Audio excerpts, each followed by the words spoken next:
साल 2013 और 14 में फसादियों ने तमाशा लगाए रखा। फसादी टोले ने पार्लियामेंट और पीटीवी पर धावा बोला, सरकारी अमलाक को नुकसान पहुंचाया। ये चाहते थे कि लाशें गिरें और मुल्क में फसाद हो। इस्लामाबाद पुलिस और रेंजर्स ने बेहतरीन तरीके से मामला संभाले। वज़ीर-ए-आज़म का पुलिस लाइंस हेडक्वार्टर इस्लामाबाद में तकरीब से खिताब। इस्लामाबाद पुलिस की तनख्वाहें पंजाब पुलिस के बराबर करने का ऐलान।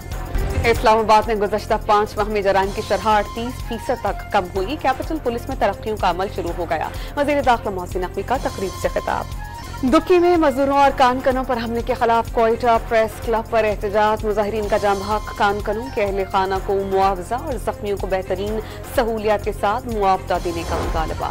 कराची के मुख्तलिफ इलाकों में आज फिर बादल बरस पड़े। गुलशन इकबाल, गुलिस्तान जौहर और अतराफ में हल्की और तेज बारिश। टीम के कप्तान की तब्दीली का कोई फैसला नहीं हुआ। जरा ये बताते हैं कि सिलेक्शन कमेटी कप्तान को तब्दील करने या ना करने से मुतालिक अपनी तजावीज़ पेश करेगी। तजावीज़ की रोशनी में पीसीबी चेयरमैन हतमी फैसला करेंगे।